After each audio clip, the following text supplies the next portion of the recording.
Quand j'ai commencé à investir en crypto, je pensais vraiment pas faire n'importe quoi. Je regardais des vidéos, je suivais des influenceurs, je comparais plusieurs cryptos et dans ma tête, je construisais un semblant de stratégie. Mais avec le recul, une bonne partie de mes décisions venaient surtout de la hype. J'achetais parce que tout le monde en parlait, je renforçais parce que le prix baissait. Je pensais avoir de la conviction alors que souvent j'avais surtout emprunté celle de quelqu'un d'autre. C'est ça aussi qui fait mal. Dans cette vidéo, je vais revenir sur les erreurs que j'ai faites au début.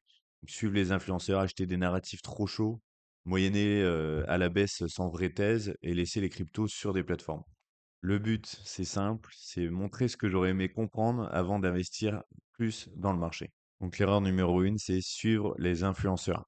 Donc j'ai emprunté une conviction, une vidéo de 10 minutes, ça remplace pas un raisonnement personnel. On expliquait sur certains projets qui pouvaient monter, ça pouvait faire un fois 10 en quelques jours, un fois 100, même un fois 1000. On entendait souvent, et ça existe toujours, hein, ça existera toujours. Malheureusement ou heureusement, j'ai envie de dire. Je leur en veux pas aux influenceurs parce que je considère que je suis le seul et l'unique responsable de mes erreurs. Donc, fragile sous pression, hein, quand le prix baisse, la conviction de quelqu'un d'autre disparaît très vite. C'est ça qu'il faut se dire et aussi avec les influenceurs, je leur jette pas la pierre, hein. C'est que, c'est que en fait, ils vont parler de certains projets qui sont rémunérés pour ça et par exemple, ils ont pu acheter, un token, qui aujourd'hui vaut 1 dollar en plein bull run, on peut dire et eux, ils l'ont eu à, même pas 1 centime.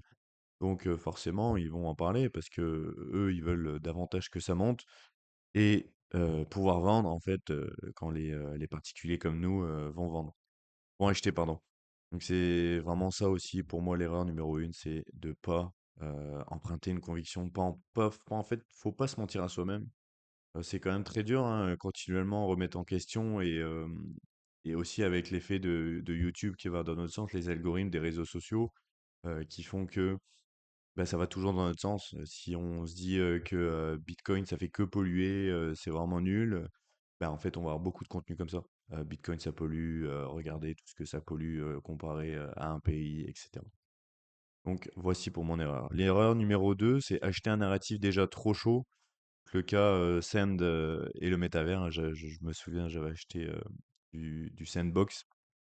Hem, C'était, un petit peu la période où il y avait beaucoup, les annonces avec le métaverse, justement où Facebook, venait de changer son nom. Facebook maintenant qui s'appelle Meta.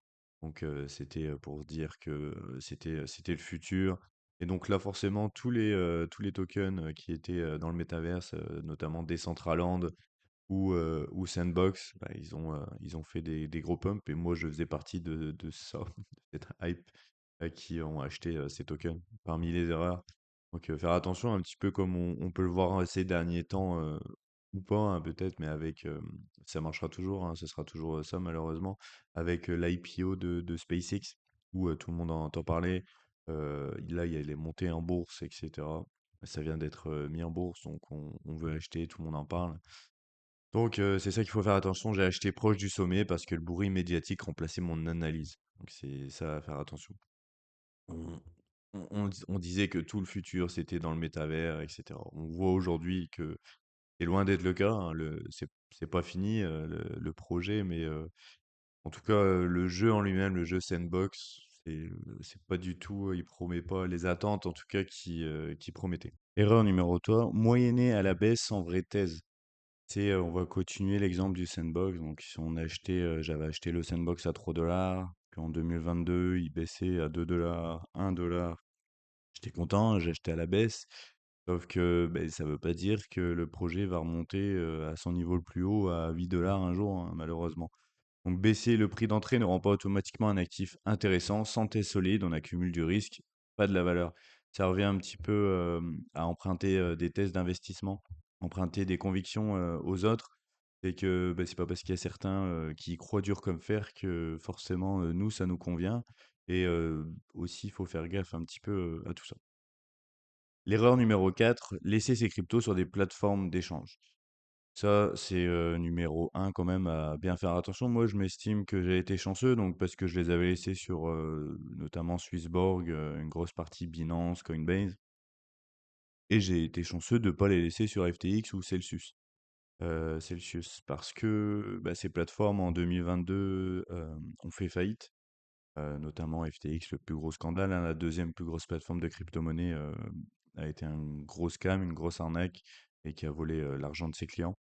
J'ai eu la chance en fait de pas le mettre, chez eux, hein. J'aurais pu, non pas que j'ai évalué le risque ou quoi, hein, je vais pas vous mentir.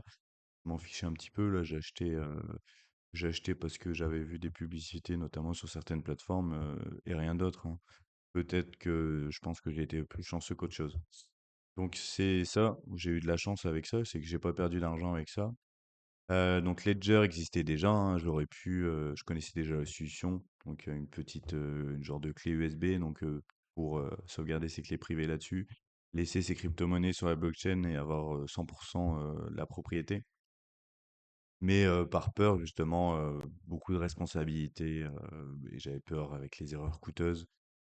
Donc c'est ça, une grosse erreur pour moi qu'il faut faire attention ou en tout cas ne pas laisser 100% sur les plateformes, hein. On peut gérer le risque en fonction, je sais qu'avec la sécurité en France, malheureusement, ça fait peur, mais en tout cas, il y a moyen de gérer sa sécurité. Il y a des méthodes pour ça, mais de pas juste par facilité laisser sur les plateformes d'échange. Donc aujourd'hui, qu'est-ce que j'aurais fait autrement? Donc c'est comprendre les bases d'abord avec Bitcoin avant les altcoins, hein, les fondamentaux avant la spéculation. Parce que Bitcoin, c'est le maître, hein, c'est lui qui dirige tout. Si quand Bitcoin monte, ben, tout le reste du marché monte. Quand Bitcoin baisse, tout le reste du marché baisse. Apprendre les wallets et la sécurité avec les frais, les adresses, les clés privées. Maîtriser l'outil avant l'argent. Donc bien tout ça se former. Construire une méthode, une règle claire avant que chaque achat. Pas d'entrée sans thèse écrite. C'est quand même important, je trouve, de justement savoir un peu dans quoi on investit. Bien sûr que je demande pas, et moi le premier, hein, je connais pas absolument tous les rouages de Bitcoin, tous les rouages d'Ethereum, mais comprendre un minimum ce qui se passe.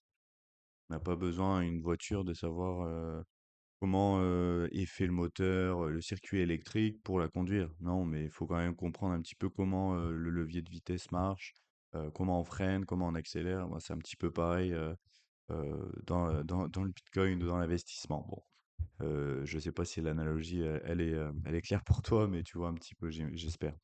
Donc commencer petit avec des petites transactions pour apprendre sans risque, sans risquer l'essentiel. Je trouve que c'est pas ce que j'ai pas assez fait ça. Je trouve que c'est vraiment bien, avec le recul.